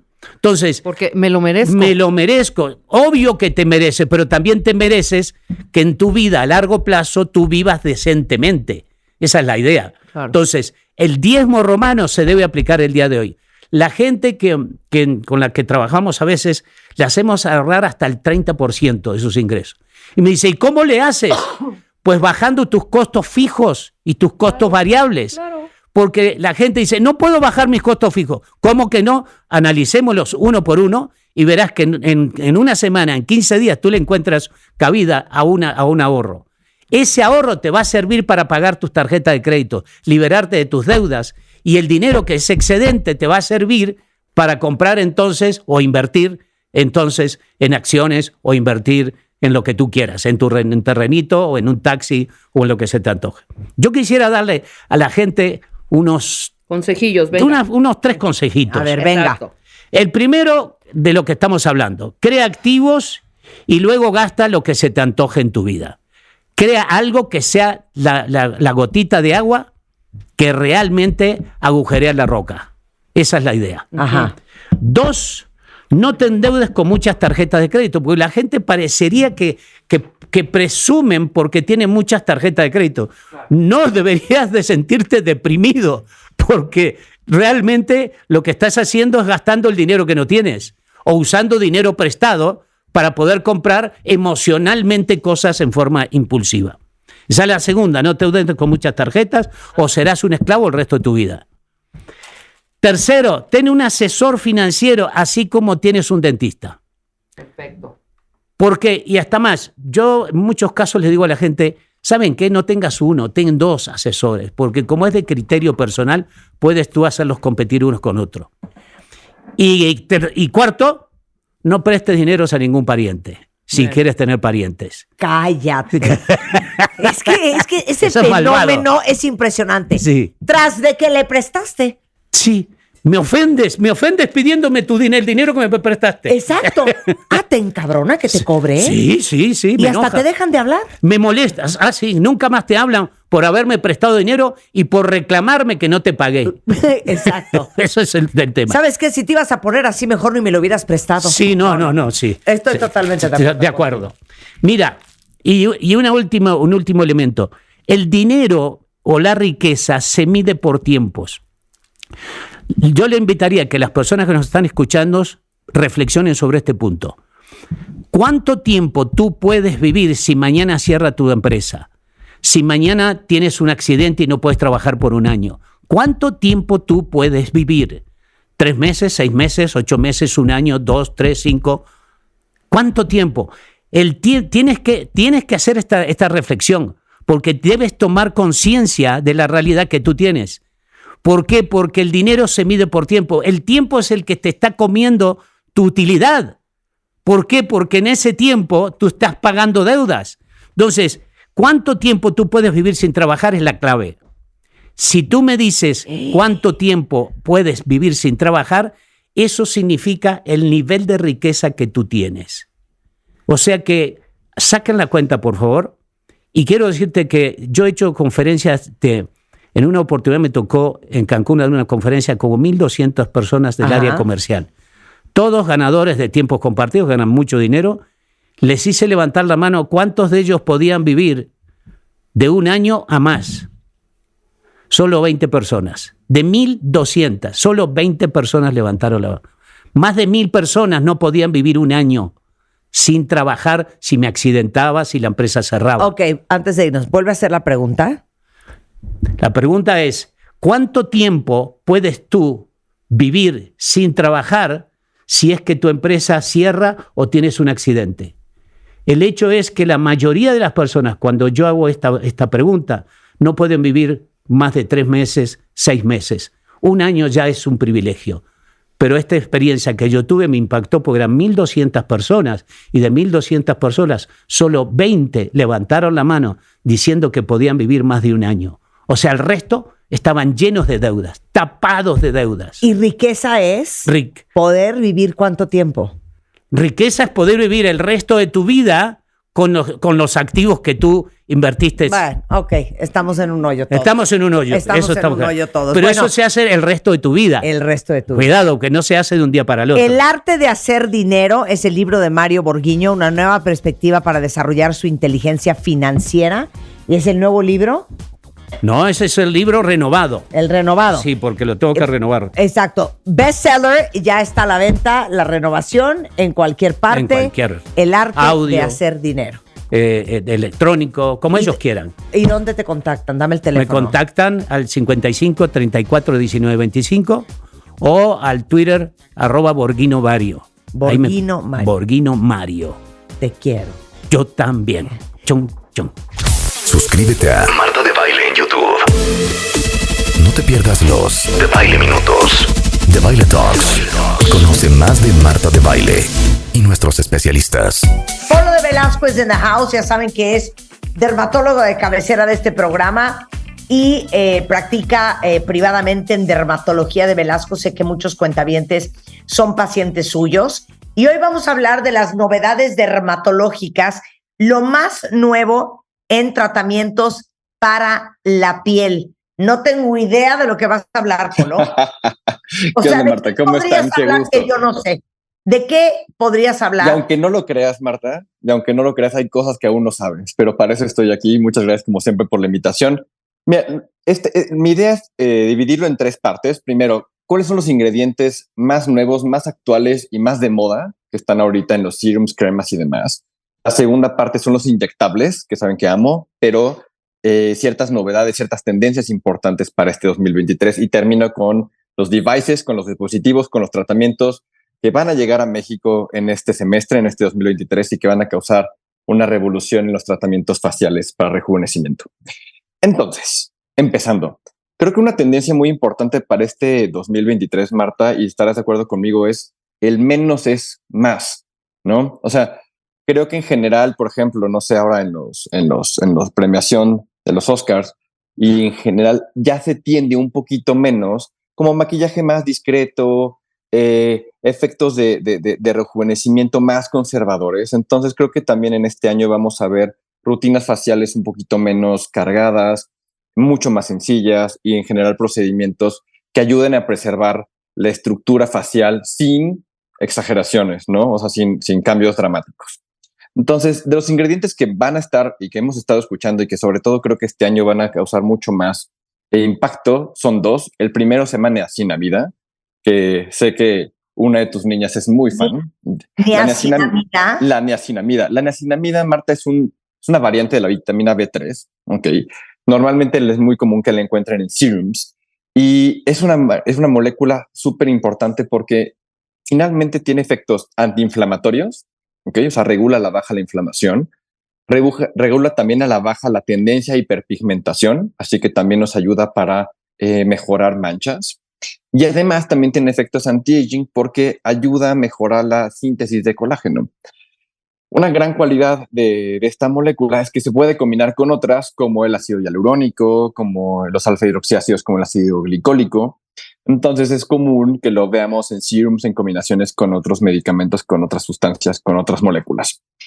Entonces yo como dermatólogo les recomiendo que en general lo encuentren o lo busquen en serums en concentraciones entre el 5 y el 10%, y mi momento favorito sería la aplicación matutina, ¿sale? Después de su limpieza facial. Ándale, pues esa sí no me la sabía, chulito. Mira, te dije. Personalmente, el que más me gusta y el que uso también se llama Clarity Peptide Serum, de nuestros amigos de Medic 8, que Toti por ahí lo ama locamente. También pueden encontrar niacinamida en otras cremas, por ejemplo, los pacientes que son de piel súper seca, el Metacell, por ejemplo. ¿Y por qué? Pero el Metacell, por ejemplo, que es SkinCeuticals, es como especial es niacinamida especial para pieles muy secas. Y otro que pueden encontrar fácilmente en farmacias de la Roche-Posay, el Pure Niacinamide 10 Serum, que ese es fácil de encontrar en Amazon. Pero entonces espérense, es que les juro que mira que yo que estoy bien informada, no tenía idea. Pero entonces, a ver, vuélveme a repetir la lista de quién y para qué uno debería de usar productos con niacinamida. Niacinamida es bueno para pacientes con inflamación, llámese rosácea, acné, ¿ok? Pacientes con melasma, ¿ok? Y pacientes con manchas y envejecimiento cutáneo. Entonces es una molécula súper polifacética, súper útil, con muchas indicaciones distintas. La ventaja es que normalmente se pueden combinar con otras sustancias y en la mañana ante un serum es fabuloso.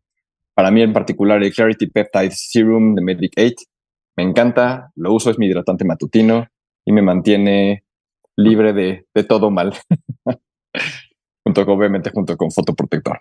Ok, ¿no? Ok, ese es niacinamida. Niacinamida, okay, ya la anotaron, ya les pones luego en Twitter cuáles son los serums que pueden encontrar, ¿vale? El segundo es una locura, se llama Bakuchiol. ¿Qué? Bakuchiol, así con K, Bakuchiol. Y este es un fitoquímico que deriva de una planta que se llama Soralea corylophilia. Y este extracto botánico es increíble porque ya está demostrado en diferentes estudios, e incluso doble ciego y demás, que tiene efectos similares al retinol, entiéndase a la vitamina A, en efectos de tratar líneas finas, en tratar textura, en mejorar manchas, en promover la síntesis de colágeno, en disminuir el daño causado por la radiación ultravioleta, pero sin generar sequedad, sin generar irritación, ni incrementar la fotosensibilidad, como sí lo hace el retinol. Entonces, el Bakuchiol es extraordinario para pacientes que tienen fotosensibilidad, pacientes que nunca te van a aguantar un retinol, como pacientes con dermatitis atópica, por ejemplo, ¿no? Pacientes con rosácea que de pronto el retinol no les puede caer muy bien, e incluso, escucha esto, en pacientes embarazadas o lactando. Pero entonces, pero el Bakuchiol es que para las líneas finas, manchas, es ¿no? Para líneas finas y envejecimiento cutáneo, sin sequedad, sin irritación. Sí, porque el retinol es una maravilla, pero es una maravilla, pero tiende a irritar. Ahí te encargo que te dé el rayo de un foco. Exactamente. Y no, por ejemplo, y no te lo puedes llevar a la playa, ¿no? Claro. O no lo puedes usar si estás embarazada. Y el Bakuchiol sí. Pero dime una cosa.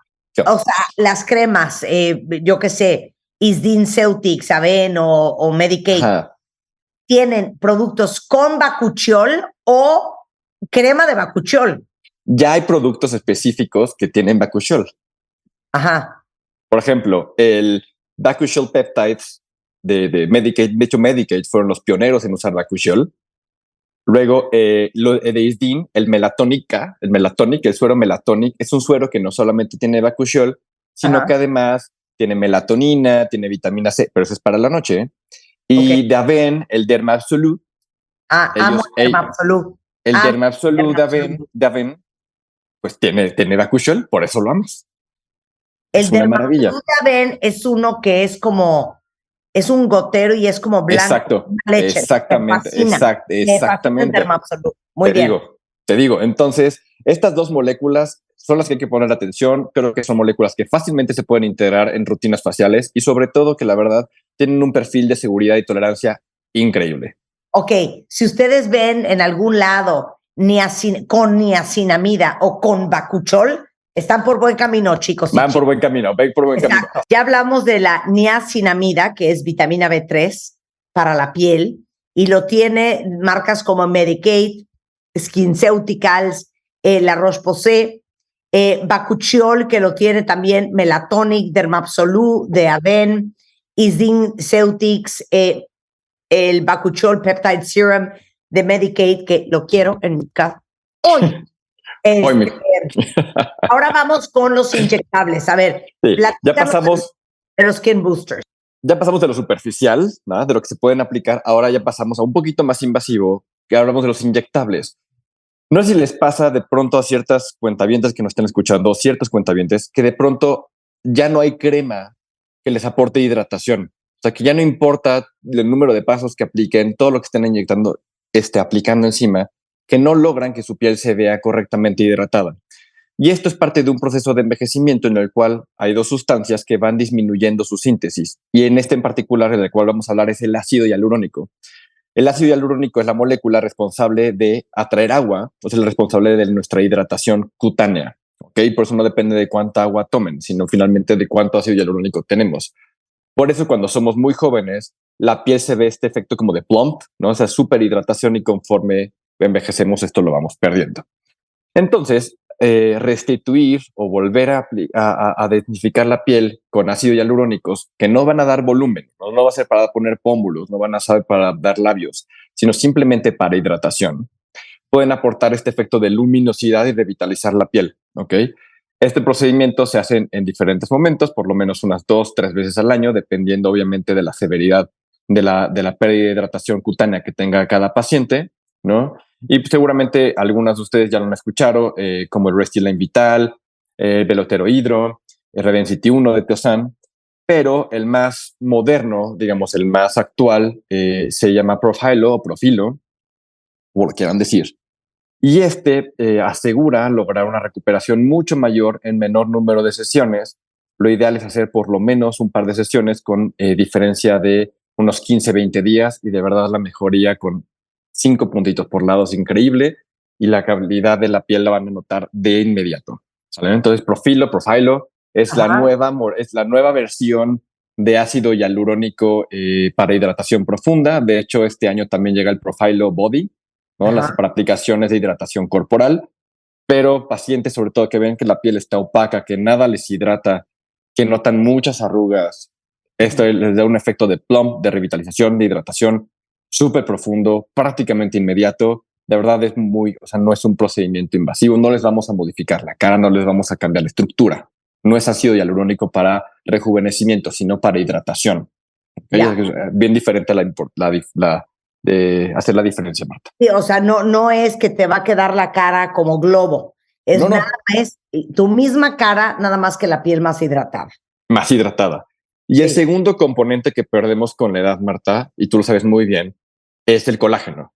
Sí. ¿Okay? El colágeno es la proteína estructural más relevante en la piel, ¿ok? Es la responsable de que tu piel esté firme. Cuando pierdes las fibras de colágeno, pierdes firmeza, ¿ok? ¿Qué tanto colágeno no tienes? Pues depende de qué tan flácida o no estés, ¿ok? Entonces, así como el tiempo no se recupera, quiero que sepan, cuentavientes, que el colágeno sí se puede recuperar. Y la manera más efectiva que podemos hacerlo para recuperar es a través de sustancias que se llaman agentes de bioestimulación, ¿ok? Estos fillers ya no se usan para dar volumen, como lo mencionábamos previamente con otras moléculas de ácido hialurónico, sino es nada más poner a trabajar a tus fibroblastos para que incrementen de manera muy importante la densidad de colágeno y entonces recuperes firmeza. ¿Okay? Entonces, sustancias como hidroxiapatita de calcio, que lo conocen como Radies, ¿okay? El ácido poliláctico, que lo conocen como Sculptra, ¿okay?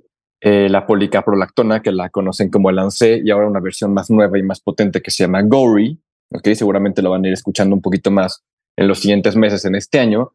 La idea no es, insisto, ¿no? O sea, ya son caras más naturales, es nada más ayudar a que tu piel sintetice más colágeno y recuperes firmeza, ¿ok? Entonces, todos esos pacientes que ven arruga tras arruga en toda la mejilla, arruga tras arruga en el contorno de ojos, en la frente, que la piel no es que esté caída toda la cara, sino que la piel está súper arrugada, ¿ok?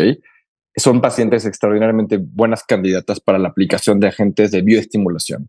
Entonces, no vamos a lograr este efecto, perdón, no creo que nos escuche, pero no como Madonna, no esa cara deforme, esa cara inflada, pérdida totalmente de la relación armónica facial. No, por eso te decía al principio del programa, la tendencia hoy es menos es más. O sea, mientras podamos preservar y conservar las características que hacen único cada rostro, mejor. Pero sí podemos ayudar a que siempre se vean más naturales, más jóvenes, sobre todo con mucho mayor vitalidad, y que la piel que están luciendo en su cara les guste más. Ok, entonces estos son los skin boosters y los bioestimulantes. Los bioestimulantes. Es la nueva tendencia en fillers que tenemos para este 2023 y que seguramente cobrará mucho más fuerza en los siguientes años también. Ya sabes que yo soy pro todo, menos todo lo que cambie tu cara. Exactamente. Entonces, por eso son fantásticos estos inyectables, porque no vamos a modificar 1 milímetro de estructura, simplemente es mejorar la calidad de la piel. Ok, luego, vamos a los tratamientos. Hay 2 aparatos nuevos importantísimos. Redoble de tambores de verdad. Por Exacto, favor, redoble de tambores. Porque te digo una cosa, ya saben que existe el Ultraformer, ya saben que existe el Ultherapy, ya saben que existe el Morpheus, pero a que no sabían que, ¿se acuerdan del M-Sculpt? que es un aparato que te lo ponen en las nalgas, en la panza, y hace que se contraiga el músculo como si estuvieras haciendo ejercicio abdominales, sentadillas. Bueno, pues ya salió la versión para la cara que se llama... La versión para la cara. Exactamente. ¿No? A ver, cuenta. Entonces, Enphase, Marta, es de verdad ¿verdad? Me parece como todos los deseos, ¿no? O sea, porque no duele, no es inyectable, no te cambia la cara, no te irrita. Es un procedimiento a base de campos electromagnéticos que de manera muy selectiva van a estimular los músculos que son elevadores en la cara. En la cara tenemos cientos de músculos, algunos tiran la piel hacia abajo y otros tiran hacia arriba. Entonces, Enphase lo que va a hacer es seleccionar con muchísima precisión los músculos que son elevadores, en este caso los cigomáticos, que son responsables de la posición en la mejilla, y el frontalis, que es el responsable de la posición de las cejas. De este modo, vamos a lograr un lifting un poco mayor al 20% de la cara, pero sin inyectables, sin cirugía, sin dolor, sin tiempo de recuperación. ¿Okay? Prácticamente el tratamiento se lleva a cabo en 4 sesiones, con intervalos de 7 a 10 días, de 20 minutos, donde prácticamente tardas más en entrar en la clínica que en salir de la misma. Sin dolor, te puedes reincorporar a tus actividades de inmediato. Y si bien el efecto ya se empieza a observar desde la primera a la segunda sesión, todavía los pacientes, Marta, siguen mejorando hasta los 3 meses después de una sesión y el efecto les puede durar hasta 1 año después. ¡Qué joya! Me urge. De verdad, es una joya. Me urge que me lo hagas. Eso sí, me lo voy a hacer, cuentavientes. Es decir, lo vas a amar. Y Marta, pero quiero que luego les cuentes a los cuentavientes cómo te sentiste, cuánto dolió, etcétera. Oye, ¿también en el cuello? Fíjate, esto todavía no se aplica para el cuello, pero recuerda que todo lo que apliquemos en el tercio medio de la cara, Marta, impacta en la parte superior del cuello, como la carpa de un circo. Si jalamos una parte, jala la otra. De hecho, te voy a compartir unas imágenes de mi maestra, mi maestra de doctora Yael Halas de Nueva York, que fue con la que aprendí a hacer FaceTite y Morpheus8. Ella es pionera en desarrollo, en investigación de Enphase, y tiene casos extraordinarios donde pacientes, de verdad que eran con indicación quirúrgica, mejora incluso el cuello trabajando la cara. Tan potente es. Sensacional. Sensacional. Ahora con el último, Aerolase Neolite. El Aerolase es un dispositivo de láser a base de un láser que se llama Niridium Jag. El Niridium Jag existe en muchas partes del mundo, pero este láser en particular que lo desarrollan en Estados Unidos no había llegado a México apenas llega este año, y es el único láser que está diseñado para tratar fototipos intermedios a fototipos oscuros. Entiéndase, desde pieles morenas a pacientes con fototipos muy oscuros, tan altos como pacientes afroamericanos. ¿Ok? Porque todos los otros dispositivos de láser no tienen desarrollo específico para este fototipo. ¿Qué implica? Que finalmente muchos de nuestros pacientes, pues obviamente, pues pacientes con pieles morenas necesitan un láser especial. Por eso es fantástico este láser y es súper versátil. Es el único láser que funciona en acné activo. O sea, de hecho, se compara el efecto de este láser contra isotretinoína, por ejemplo. Se puede usar para melasma y promete o parece que es el único láser que demuestra que no regresa el melasma después del tratamiento, o por lo menos disminuye muchísimo la tendencia. Y para todos estos pacientes que tienen pseudofoliculitis o que se les encarnan los pelitos de la barba o de otra área del cuerpo por el afeitado, en 2 o 3 sesiones queda eliminado de manera completa. Entonces, la tecnología única del Aerolase es que es el más efectivo y el más seguro en fototipos oscuros, y ya por fin lo vamos a tener en este 2023 en México y Latinoamérica. ¡Qué felicidad! Bueno, pues ahí está. 6 cosas que pueden usar, 6 cosas que pueden ponerse, 6 cosas que se pueden hacer para seguir envejeciendo con dignidad. Es correcto, Marta. Entonces, muy preciosísimas. Muy pronto estaremos en contacto para que vengas a tu Enphase. Me urge el Enphase. Muy pronto. Me estaba riendo ayer, le voy a escribir al rato al doctor Ash, pero me pone alguien en un Instagram que subí que digo, what do you do for a living? I do my best, Tom, I do my best. Y entonces una chava pone, Marta, ¿me puedes decir quién te hizo las carillas de los dientes? Es que me da mucha risa. Ya asumen que uno está toda cirugiada, toda artificial, yo por eso siempre te defiendo, Marta. Es que tú le inyectaste los labios y no, Marta no se ha inyectado los labios. No se va a dejar inyectar los labios. Exacto. Nunca. ¿Cómo les explico? de verdad. Y entonces le tuve que contestar, nena, no son carillas, son mis dientes. Pero Alejandro Ash, a sus órdenes. Alejandro, que es quien me blanqueó los dientes, les puede ayudar a hacerse unas carillas. Pero yo no tengo carillas, nada más lo quería yo aclarar. No sé, ya sé. Oye, ¿dónde te encuentran, Polo? Yo estoy en la Ciudad de México, en la calle Hermes, en el número 28, en la colonia Crédito Constructor. Les dejo los teléfonos de la clínica para que le den mucha guerra a las Claudias. Es el 5661-1645 y por WhatsApp, que es un poquito más fácil, al 5526877163. Síganos en @Derma de Velasco, donde van a tener obviamente toda la información con respecto al bacuchiol, a la niacinamida, al Airlace, al Lemface y demás, ¿vale? Para mejores consejos sobre el cuidado de su piel, ya saben, confíen en su dermatólogo. Gracias, querido, muchas gracias. Gracias a ti, Marta. Y con esto nos vamos, cuentavientes. Estamos de regreso mañana en punto de las 10 de la mañana. No se vayan mucho más el resto del día hoy en W Radio. ¿Todavía no tienes ID de cuentaviente? Consíguelo en martadebaile.com. martadebaile.com y sé parte de nuestra comunidad de cuentavientes. Este contenido on demand es un podcast producido por Radiopolis Podcast. Derechos reservados México 2023.